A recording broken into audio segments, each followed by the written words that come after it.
an ancient power that began before Islam, Iran. For centuries, it was one of the greatest empires in the world. These lands were home to one of the most powerful civilizations in human history.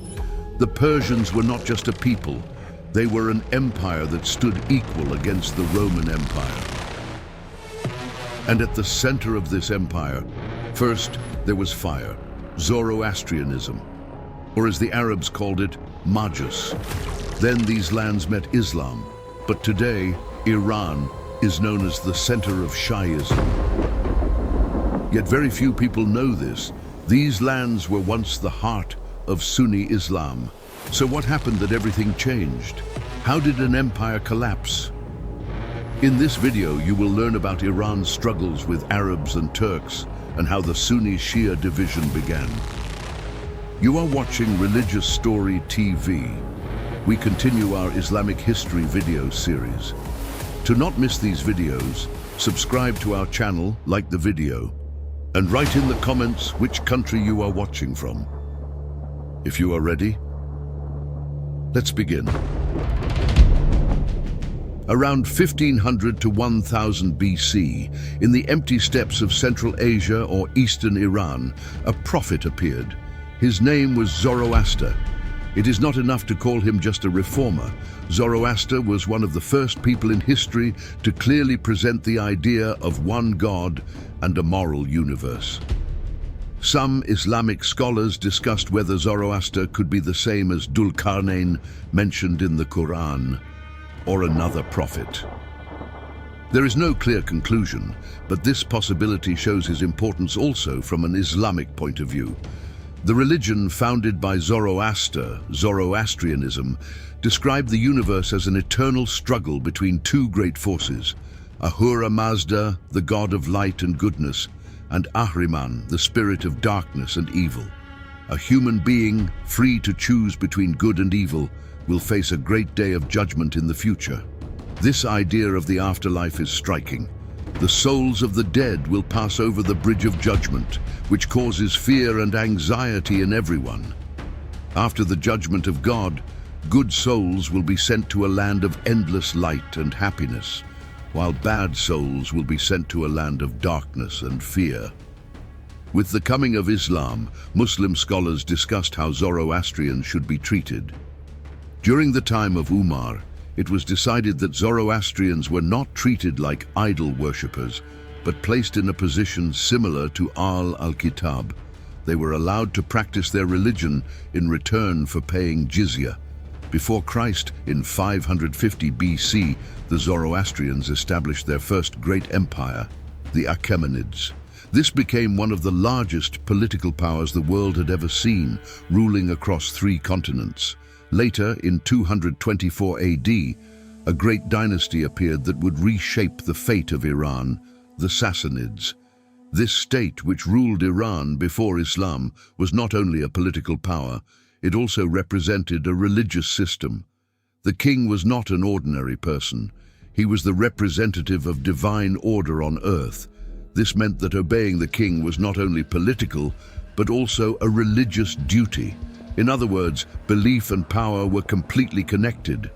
But inside every strong system, there is a crack. And in Iran, this crack was slowly growing. Society was divided into layers. In Zoroastrianism, some jobs were considered impure, especially craftsmen and producers, because it was believed that they polluted fire. These people were looked down upon in society. Think about it. If working and producing pushes you down in a society, what does that create?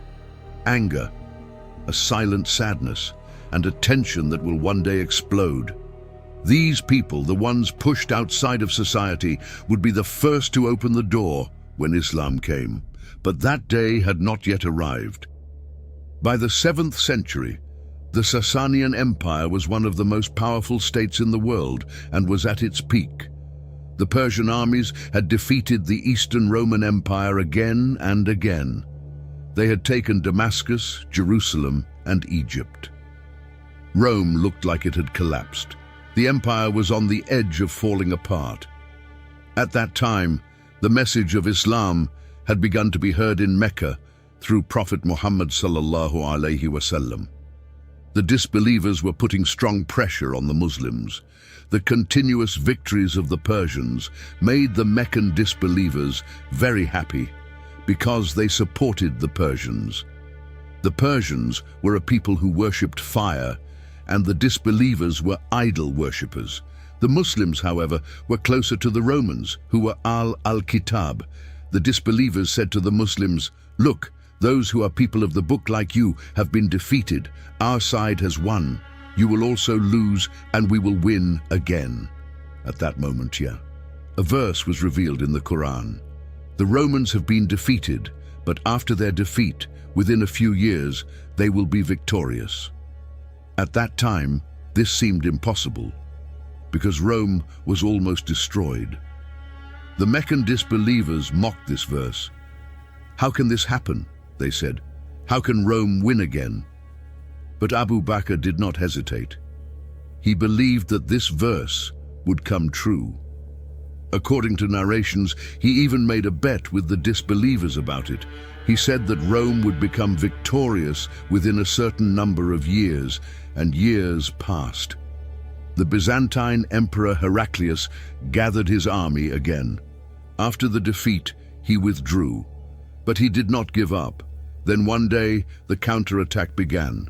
The wars turned again, the balance changed, and in the end, Rome became victorious. What the Quran had said happened exactly. This was not just the result of a war.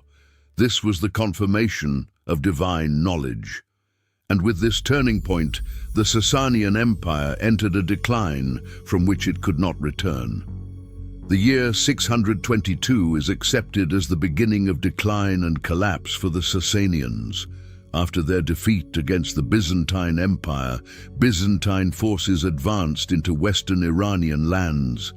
After this defeat, a 14-year civil war followed, and the central authority became very weak. The Sasanian king Khosrov II tore apart the letter sent to him by Prophet Muhammad sallallahu alayhi wasallam, inviting him to Islam. When the Prophet heard this, he said, "Allah will also tear his kingdom apart." This hadith later became one of the most striking prophecies in Islamic history when the events unfolded. Then a great disaster came, a plague. Hundreds of thousands of people died in the capital alone. The army became weak, the economy collapsed, the belief system was shaken, and most importantly, people were now searching for answers. At that very moment, a new power was rising in the Arabian Peninsula. No one realized it yet. But this power was not just a state, it was a message. Islam. After the death of Prophet Muhammad sallallahu alayhi wasallam, the Muslims continued to spread Islam, especially towards Rome and towards Persia, two great empires, and in front of them, a newly formed Ummah. But one of the most surprising moments in history was about to happen, because something no one expected took place. After the campaigns of the Islamic armies against the Persian Empire, they managed to defeat this great empire. We will explain this part in detail soon, but before that, we should say this. This victory was not only military. Breaking a 1,000-year-old civilization was only possible through the message of Islam. And here is a very important truth. Even though Iran was conquered, it did not become Muslim immediately. And unlike Christianity, Islam never forced people to become Muslim. This is very important, because many people think Iran was conquered and the people immediately became Muslim, or they were forced to become Muslim. No, the reality is very different and much deeper. In the early years, most of the people of Iran remained Zoroastrian. Even the state system was largely preserved. Language, culture, traditions, all of them continued to live. So then a question appears. How did Iran become Muslim? And more importantly, how did it become a Shia country today? This story was not a simple change of religion. It happened together with political turning points, and it took centuries of transformation. Now, let us go to one of the most critical moments of this story and one of the biggest turning points in Islamic history, the days of the conquest of Iran during the time of Umar. The year 636. Under the burning sun of Mesopotamia, on the plain of Qadisiyyah, two worlds stood face to face. On one side, the last remains of a 1,000-year-old empire, armored cavalry, war elephants, golden banners, and the pride of countless generals. On the other side, Muslims who had come out of the desert, far fewer in number, but carrying a strange and burning light inside them. After the death of Abu Bakr, Umar ibn Khattab became the caliph and decided to solve the Persian issue completely. From Medina, thousands of kilometers away from the battlefields of Iran, Caliph Umar launched a series of well-coordinated attacks. This became one of his greatest victories, building his reputation as a powerful military and political strategist. According to some researchers, the Muslim army had around 9,000 to 10,000 soldiers. The Sasanian army, however, was estimated to be 70,000 to 80,000 strong. They also had around 30 war elephants, which were a serious threat to the Muslims. The first day of the battle was extremely difficult for the Muslim army. When the battle began, everything was in favor of the Persians, especially the war elephants. They broke the Muslim lines at the very beginning. The horses were terrified. The formation collapsed, and at that moment, many thought the battle would be lost. But then something changed. The Muslims changed their strategy. They targeted the elephants. Their eyes were struck, their legs were cut, and these massive war machines suddenly became useless. For the first time, the Persian army was shaken, and then what was inevitable began. The Persians started to retreat. On the final day of the battle, a reinforcement force of 6,000 soldiers arrived from the Syrian front, and the balance completely shifted in favor of the Muslims. And so, Qadisiyyah became one of the most critical victories in Islamic history. In this battle, both sides lost at least 1/3 of their forces. The Muslims gained a large amount of war spoils. The most valuable among them was the sacred Persian banner called Dirafsh Kaviani. After Qadisiyyah, the Muslim armies moved forward, breaking every resistance in their path, heading toward the Sasanian capital, Madain. The army under the command of Sa'd ibn Abi Waqqas entered the city. The palaces were not destroyed. In fact, they were magnificent, but they were empty. The Sasanian king Yazdegerd III had fled, taking his treasures with him. When Sa'd saw the throne hall of Kisra for the first time, he recited a verse from the Quran. This happened only 4 years after the death of Prophet Muhammad sallallahu alayhi wasallam. The Muslims were now praying inside the throne hall of the most powerful empire in the world. Finally, in the year 642, the last great resistance took place in Nihavand, near present-day Hamadan. Islamic sources called this battle the Victory of Victories. The Muslims won the battle, and the Sasanian army was completely destroyed. The last Sasanian king, Yazdegerd III, was eventually killed in an assassination in Merv in 651. And with that, the 1,000-year-old Sasanian dynasty came to an end. Salman al-Farisi was one of the most remarkable figures in Islamic history. He was originally from a well-known Zoroastrian family near Isfahan. While searching for the truth, he spent years among Christians, following religious scholars. In the end, he reached the Prophet and found his freedom. The Prophet loved him so much that he said, "Salman is one of us, from Al-Bayt." And now that same Salman was appointed as the governor of Madain by Umar. The war in Iran, unlike many wars carried out by Western powers, was not a colonial war. It was not a war of destruction. When the Islamic armies arrived, they offered only 2 choices: to accept Islam freely, or, if they did not want to remain in their own religion and pay jizya. There was no forced conversion. This is a very clear historical fact. But this was only the beginning, because this was not just a military victory. This was a turning point in history.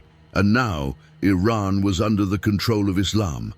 The Muslims ruled it with justice. The first people in Iran to accept Islam were usually from the lower levels of society. Craftsmen, the excluded ones. For them, Islam was freedom. Over time, Islam was explained. It spread slowly, and after about 200 to 300 years, the majority of the people of Iran became Muslim. But here is a critical question.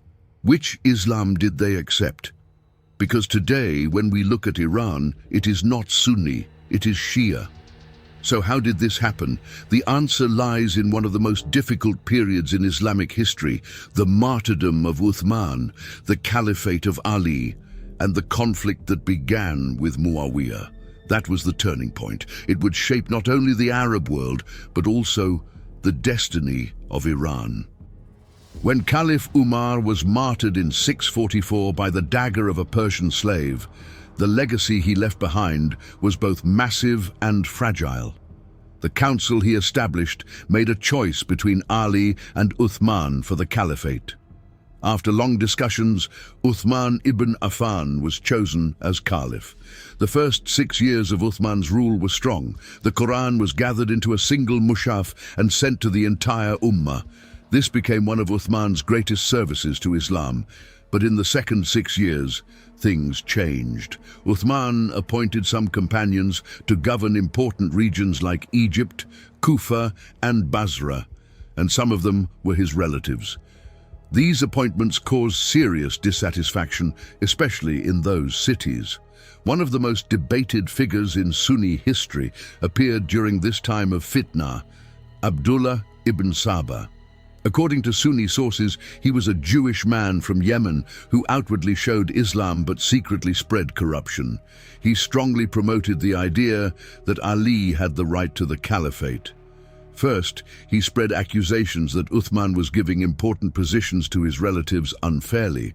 Over time, these claims turned into rebellion, and this rebellion reached Medina. It was the year 656. Uthman was surrounded, but pay attention to this. The companions tried their best to protect him. Even Ali sent his own sons, Hassan and Hussain, to defend him. But the crowd was large, and in the end, the doors were broken. A caliph reading the Quran was martyred in his own home. This was not just a murder. This was the opening of fitna in the Islamic world. We explain these events in detail because they would also affect Iran. Here, one important point should be noticed, the mawqif, stance, of Ali. If Ali believed that Uthman was wrong, he would not send his sons to protect him. Instead, he would have wanted him to be judged. So, if he had believed the accusations of Abdullah ibn Saba, he would not act in such a way. This also shows that those who later claim to support Ali, the Shia, actually place him in doubt because of this stance. But many do not think deeply about this or choose to ignore it. Yes, Uthman was martyred. The Quran was open, and his blood fell onto its pages. Then Ali ibn Abi Talib was given bay'ah as the fourth caliph of Islam. Ali was the cousin of Prophet Muhammad, sallallahu alayhi, his son-in-law, and one of the first Muslims. In knowledge, courage, and justice, he was among the greatest of the companions. But his caliphate did not begin peacefully, because there was a major problem. The killers of Uthman had not been punished. Many companions were saying, first, these killers must be punished. But Ali was in a very difficult situation, because some of the rebels were still in Medina, some were even within groups that supported him. So if he punished them immediately, a new civil war would begin. For this reason, Ali chose patience and tried to calm the situation, but not everyone agreed. Aisha, Talha, Zubair. These three major figures believed that Uthman's killers must be punished, and this disagreement turned into the first major conflict, the Battle of the Camel, Muslim against Muslim. This was something very heavy for the Ummah. In the end, Ali won the battle, but this victory left a wound, because now it was clear unity was gone. The governor of Sham, Muawiya ibn Abi Sufyan, was about to step onto the stage. He was a relative of Uthman, and he was a very powerful leader. He said the same thing: "I will not give bay'ah until the killers are punished." But this was not just a demand. This was a political challenge, and the two sides faced each other. The year, 657. The place, Siffin. Two great Muslim armies stood against each other. This battle was one of the heaviest moments in Islamic history, because there was no enemy here. Both sides were Muslim. The battle lasted for days, and in the end, Muawiya's army was in a difficult position. At that moment, a move was made. Pages of the Quran were raised on the tips of spears. The message was clear: let the Quran judge between us. This created great confusion in Ali's army. Some wanted to continue fighting, some wanted to stop, and the result, the arbitration. But this arbitration did not solve the problem. Instead, it made it even bigger. A group from Ali's army rejected the arbitration. They said, "Judgment belongs only to Allah," and they separated. This group became known as the Kharijites. Now the Islamic world was not divided into two, but into three. And then one of the most painful moments came. A Kharijiti carried out an assassination against Ali, and Ali was martyred. This moment was not just the death of a leader, it was the breaking of the heart of the Islamic world. And right here, two different perspectives became clear. The Sunni view: leadership is chosen by the Ummah. Abu Bakr, Umar, Uthman and Ali are the rightful caliphs. The Shia view: leadership belongs to the family of the Prophet. Ali and his descendants are the true leaders. One of the main reasons behind this division is this: in Iran, a sense of nationalism developed against the Arabs. When the Arabs became divided, this was seen as an opportunity. Ali, who did not fight against Iran during the early periods after the Prophet, was viewed with sympathy. Because of this, he was not seen as an enemy of Persian identity. Over time, Persian nationalism and love for Ali came together. This emotional connection later became part of the foundation of Shia identity. At the same time, Persian nationalism also created hostility towards some companions who had taken part in the campaigns in Iran. In this process, Abdullah ibn Saba is described in some Sunni sources as a hypocrite who used these tensions. By using both political division and emotional influence, he worked to push support for Ali into a deeper political separation within the Islamic world. And in the end, this effort contributed to a lasting division. Ali's son, Hussain, he would stand in a desert with a small group against a massive army, and this event would not be just a battle, it would become a trauma, especially for Iran. This event would change everything, because the Persian political mindset would find in this story a powerful reason to separate from Arab Islam. In 661, when Ali was martyred in Kufa while praying, struck by a poisoned sword, his son Hassan made an agreement with Muawiya. He gave up the caliphate in return for a condition. After Muawiya, leadership would be decided by consultation. Muawiya kept his word, but only while he was alive. According to historian Wilfred Madelung, Muawiya's decision to appoint his son Yazid as successor was a violation of this agreement. This was the first time in Islamic history that leadership became hereditary, and it caused strong opposition. The year 680, Muawiya died. Yazid took power and demanded bay'ah from everyone. Hussein refused and moved to Mecca. At that time, letters began to arrive from Kufa. "Come, we are waiting for you. We are ready to give you bay'ah."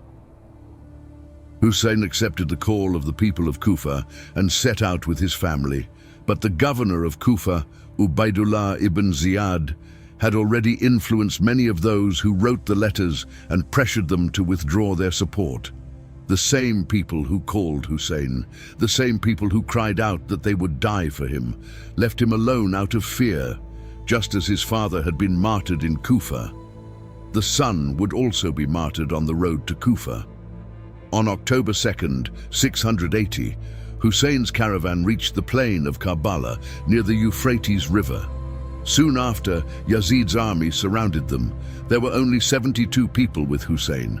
The opposing army was in the thousands. Hussein refused to give bay'ah. The access to water from the Euphrates was cut off. They were left without water. When Hussein set out, he had already received news that the people of Kufa had withdrawn their support. But he still chose to stand against injustice. October 10th, 680.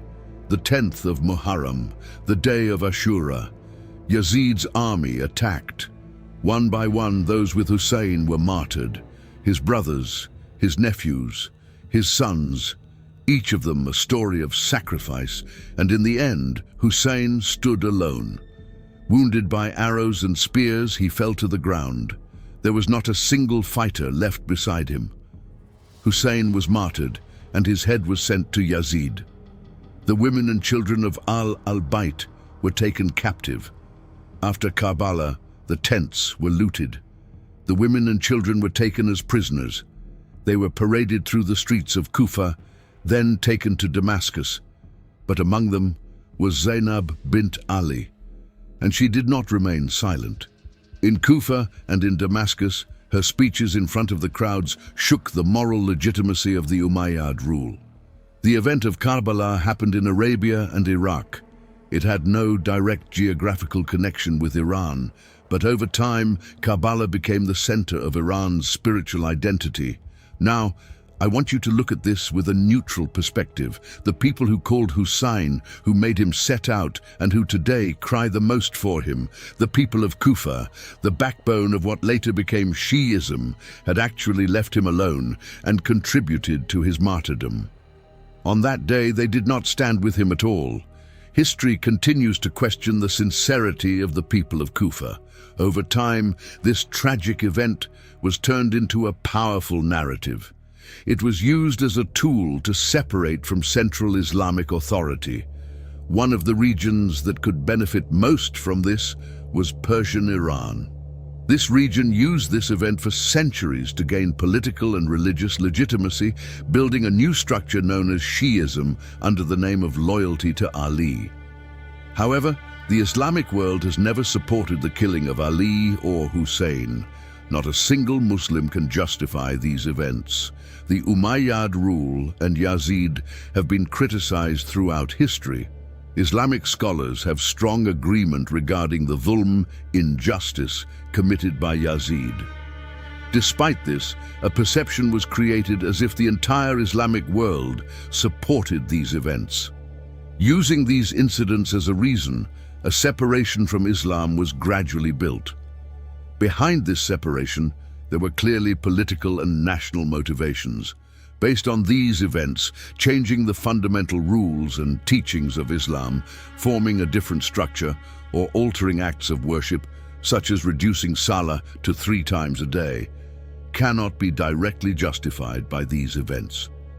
Even if we assume, for a moment, that all claims are true, that Ali and Hussein were treated unjustly, and that Shiism emerged as a reaction, this still does not explain changing many core teachings of Islam, claiming that there are missing verses in the Quran, including such claims in their sources, or using heavy insults against the wives of the Prophet, or cursing the companions. None of these can be explained by the justice of Ali or Hussein. At this point, it becomes clear that this issue is not only about seeking justice, it carries much deeper and different motivations. Of course, Iran would also be influenced by the mistakes of the Umayyad period. Even though Karbala had a huge impact, Iran would not become Shia immediately. This would only be achieved later at the right time through systematic efforts, public support, and the development of Shia literature. During the Umayyad period, the people of Iran did not fully embrace Islam. Because Arabs had privileges, new Muslims were placed in a lower position. This created a feeling among Iranians: we are Muslim, but we are not equal. This is a very dangerous feeling. Because of this, the people of Iran accepted Islam, but they did not fully embrace it in their hearts. A Persian Muslim paid taxes, but could not receive the same military salary as his Arab neighbor. He did not get an equal share from war gains. It was almost impossible for him to rise in the state system. This situation was directly against the spirit of Islam. And this attitude was not only against Persians, but also against all non-Arab peoples who later became Muslim, such as Turks. Because of Umayyad tribal bias, Persian Muslims began to support the idea that leadership should belong to the family of Ali. They joined rebellions for this cause. During the Abbasid Revolution, Persians in Khorasan and Berbers in North Africa supported the movement against the Umayyads. Abu Muslim al-Khurasani spread the revolutionary call of the Abbasid family across Khorasan. In 750, near the Zab River, the last Umayyad Caliph Marwan II was defeated. The Umayyad dynasty disappeared into history, and a new era began. The Abbasids, and their strongest support came from Persian Muslims, because the Abbasids said, there is no difference between Arab and non-Arab anymore. This was a turning point for the people of Iran. From that moment, Islam began to spread rapidly in Iran. During the Umayyad period, the Muslim population in Iran was not even 10%. But during the Abbasid period, it increased quickly. And within a few centuries, most of the people of Iran became Muslim. But pay attention, this Islam was Sunni Islam. Here is a very important point. Iran did not just become Muslim, it also shaped Islam. In knowledge, in fiqh, in hadith, many great scholars were of Persian origin. Imam Bukhari, Imam Muslim, Abu Hanifa. These names shaped the Islamic world. So Iran became like the heart of Islamic civilization, but again, as Sunni. During this time, this region became the center of the golden age of Islam. Persians, Turks, Arabs, and other Muslim peoples came together and left a unique legacy for humanity. When we come to the year 945, Baghdad, the largest city in the world at that time, was shining at the peak of Islamic civilization with its libraries and madrasas. The Abbasid Caliph was in his palace. From the outside, everything looked normal. But the army that entered Baghdad that day changed the course of history. The Buyids had established the first independent Iranian state after the fall of the Sasanians, controlling most of Iran. The Daylamites, who were once Zoroastrian and pagan, became Muslim in the early 10th century through the efforts of Hassan al-Utrush, a descendant of Ali, and they adopted Shiism. Shortly after this, Mu'izz al-Dawla Ahmad blinded the Abbasid Caliph al-Mustakfi and declared al-Muti as the new caliph. After this, the Abbasid Caliphate entered a period of decline and its authority weakened. The Shia Buyids did not oppose the continuation of the Sunni Abbasid Caliphate for political reasons. Using the caliph gave them both internal legitimacy and external prestige. The Buyids supported scholars of Twelver Shiism and gave them full support. During this period, the great scholar Muhammad ibn Yaqub al-Kulaini completed his famous work Al-Kafi over 20 years.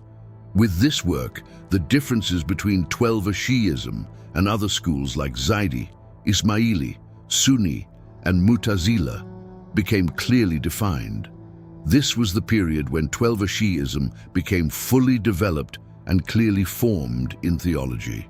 Later, the Seljuks, who had newly accepted Islam and were strongly connected to Sunni Islam, answered the call of the Abbasid Caliph.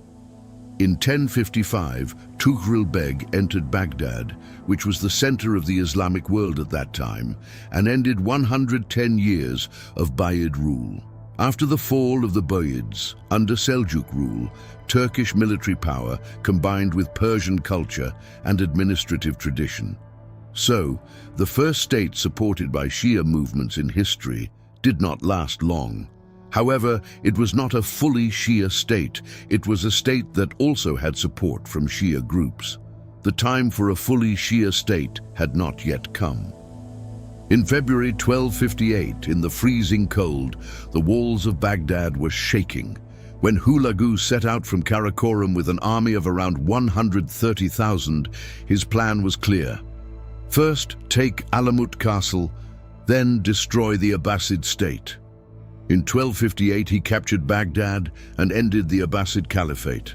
The fall of Baghdad and the killing of the last Abbasid caliph created a deep spiritual shock among Muslims, even greater than the massacres in other cities. For 7 days, Mongol soldiers killed the people of the city. It is estimated that between 200,000 and 1 million people were killed. The great libraries of Baghdad were burned. Hundreds of years of knowledge, philosophy and literature were thrown into the waters of the Tigris. Many historians believe that there was no disaster in Islamic history comparable to the Mongol invasion. The Mongols destroyed Islamic culture and civilization and turned Muslim lands into ruins. But then something unexpected happened. The victor accepted the religion of the defeated. This became one of the most striking examples of Allah's way in history. Islam spread among the Mongols more than Christianity, and over time, the conquerors accepted the religion of the Muslims. The Mongols were also tolerant toward Shia groups, and this had a strong effect on the spread of Shiism in Iran. In 1295, Ghazan Khan came to power and accepted Islam. Later, his brother Oljay adopted Shiism. The Mongol invasion and the Ilkhanid period prepared the ground for Iran to take on a more clearly Shia identity. Sunni institutions became weaker, while Shia structures grew stronger. Under Mongol tolerance, Shia schools of law developed. At the same time, the balance of power in the Islamic world was changing. The Turks were rising, the Seljuks and later the Ottomans. These states became the protectors of Sunni Islam. Iran, however, remained between these powers, and inside, different movements were growing. At this point, a tariqa appeared, the Safaviya order. At first, it was a simple Sufi movement, but over time it turned into a political force. And within this movement, Shia influence was increasing, especially ideas like the concept of the Imam and belief in the Mahdi. These ideas were slowly spreading. Now everything was ready. Iran had become Muslim, had a Sunni tradition, had strong love for al-Bayt, and inside different movements were growing. In this environment, only one spark was needed. And that spark came with a leader, Shah Ismail, very young but extremely charismatic. Around him, a devoted army, the Qizilbash, and his goal was not only to build a state, it was to create an identity, and this identity would be completely different from Sunnism. And then what happened? In 1501, Shah Ismail took control of Iran, and he declared, "The religion of this land is now Shiism." And this was not just a declaration, it became a forced transformation. People either accepted or faced punishment. And Iran, after being Sunni for centuries, changed suddenly. One of the most radical transformations in Islamic history happened in this way. The Shiification of Iran was not a natural process, it was a political project. And this project changed history completely. In the early Safavid period, most of the people living in Iran were Sunni. According to a Venetian merchant, people were gathered in the square of Tabriz, taught Shia law, and then, under the supervision of the chief religious authority, they were made to change their sect collectively. Across the country, people were encouraged to adopt the new sect. Those who refused faced violence. For centuries, Sunnis who had lived in these lands were gradually removed through massacres, forced conversions, exile, and the destruction of religious institutions from the early 16th century to the late 17th century. While Shah Ismail was establishing the Safavid state, he was not only transforming Iran, he was also extending his influence into Ottoman lands. He sent missionaries across Anatolia. These missionaries used poetry, music, and Sufi language to strengthen the Qizilbash movement, especially among nomadic Turkmen tribes. Because of the unrest caused by Shah Ismail in Anatolia, around 50,000 people lost their lives. This was the beginning of a war of identity. At that time, the people of Iran were mostly Sunni, but Shah Ismail had a goal: to be different from the Ottomans, because the Ottomans were powerful, Sunni, and a rival. So Iran had to choose a different path, and that path was Shiism. But this transition would be very bloody. The Ottomans wanted to stop the violence of this Shia Iran. People were forced to insult the companions, and those who refused were killed. Sunni scholars were also killed. Under pressure, the people asked the Ottoman Sultan for help. This was completely against the early Islamic understanding of justice.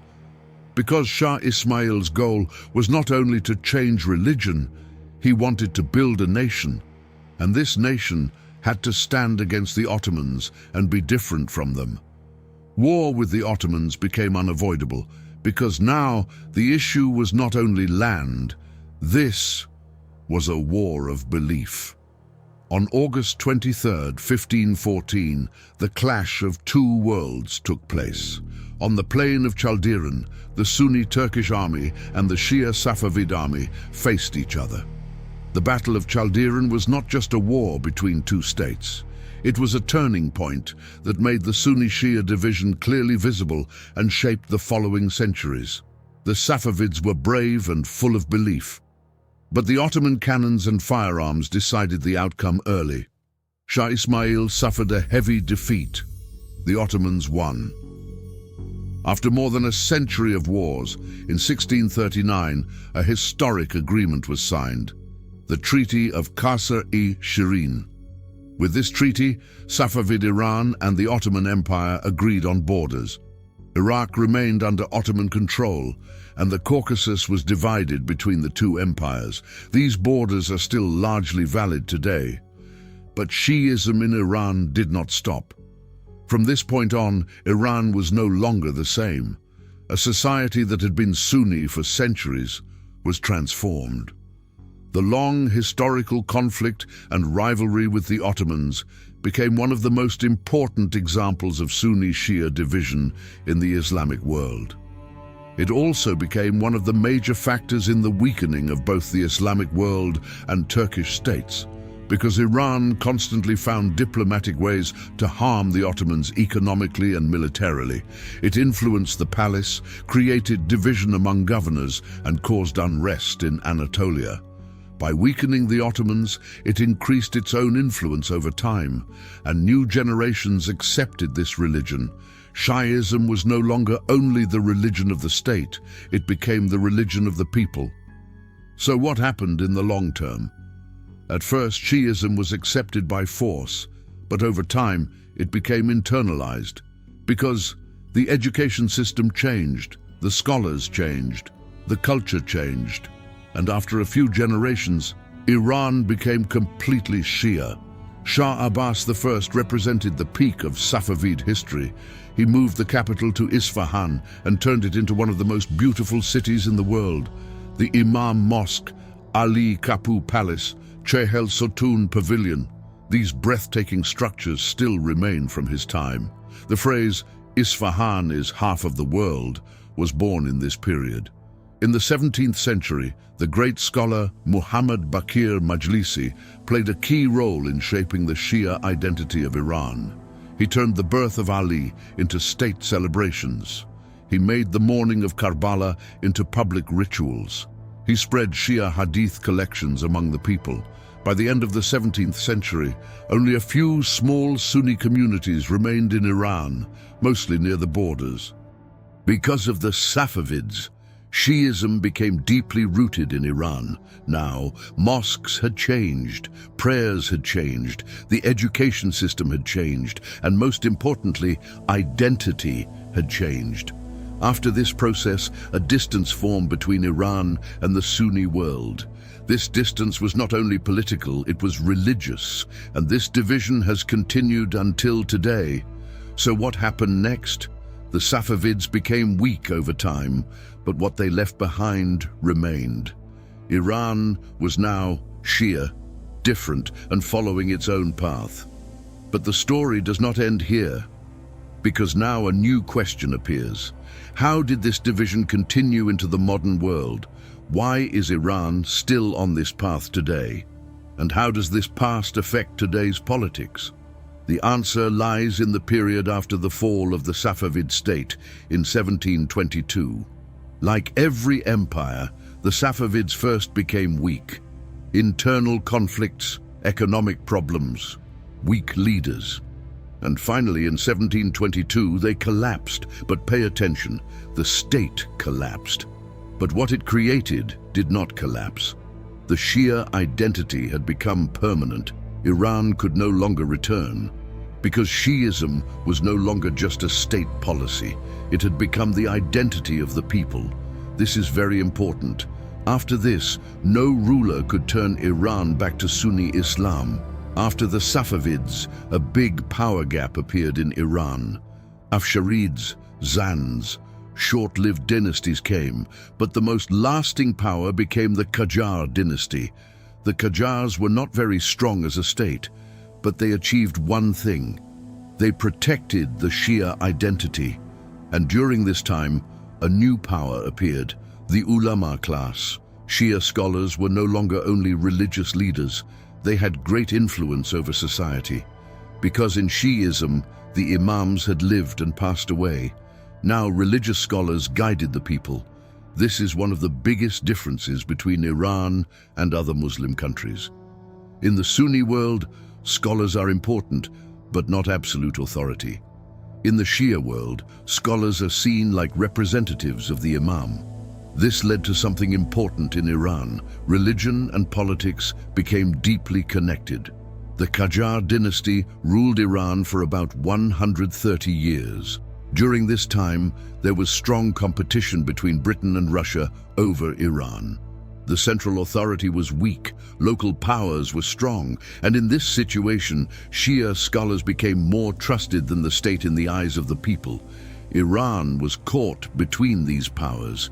It lost land, its economy weakened, its independence was shaken. A weak state means strong religion.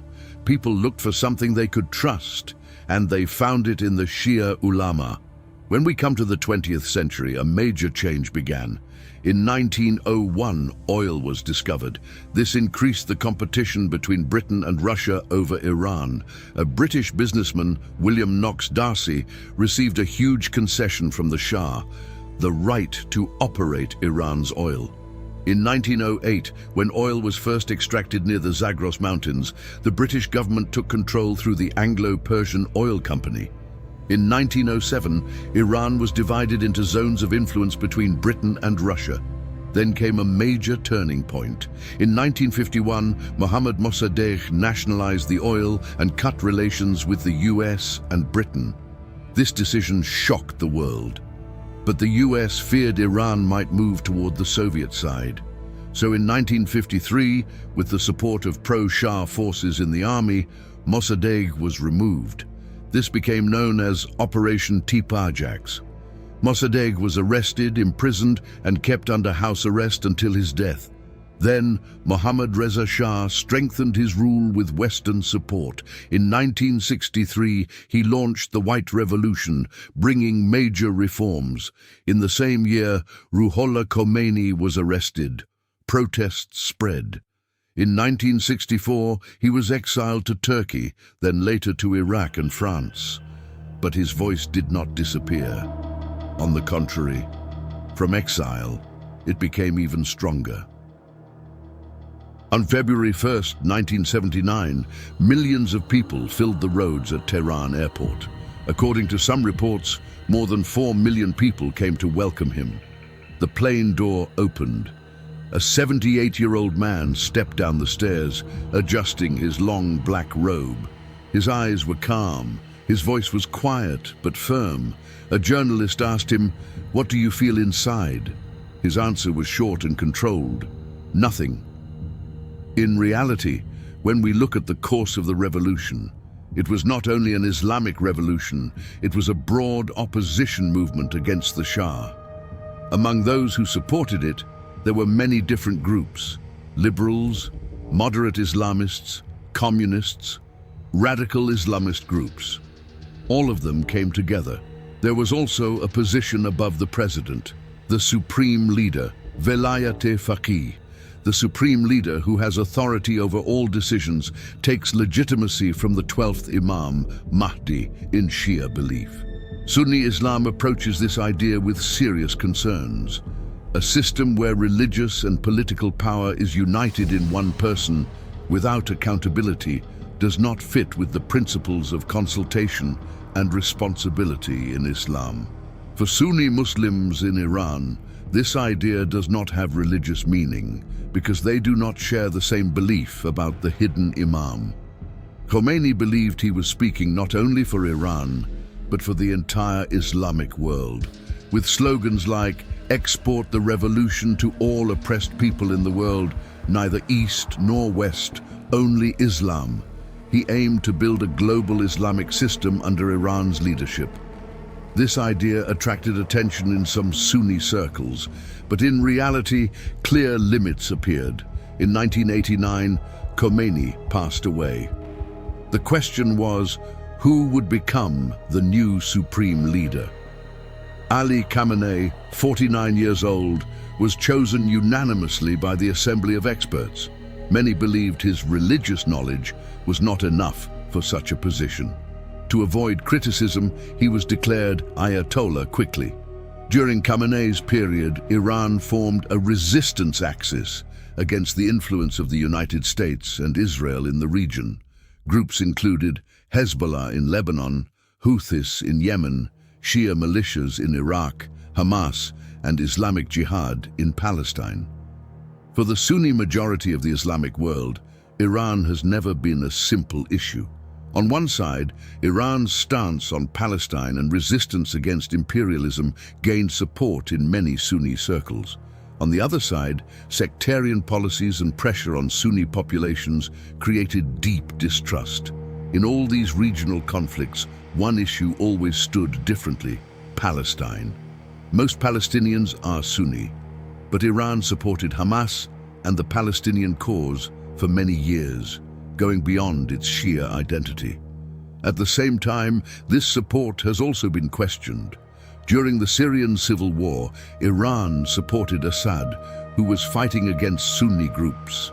This created a strong contradiction in the eyes of many Sunnis. What does this history tell us? Islam spreads through justice, not through power. Communities gained through sincere invitation, not force, are the most lasting. Imperialism must be rejected in every form. But the answer should not be another authoritarian system. It should be justice and freedom. Mixing religion and politics is dangerous. When religion is tied to power, it becomes part of political corruption. This harms both religion and society. The message of Karbala is universal. Standing against injustice is not about being Shia or Sunni first. It is about being human. The people of Iran should not be seen as the same as the Iranian state. This ancient nation carries a deep civilization beyond today's political system. Dialogue between Muslims is necessary. Sunni-Shia tension gives the greatest advantage to the enemies of Islam. The issue of Palestine should not be sacrificed to sectarian politics. The children in Gaza should not become victims of Sunni or Shia divisions. Reading history is necessary to shape the future. Those who do not know their history misunderstand their present, and those who misunderstand their present cannot build their future.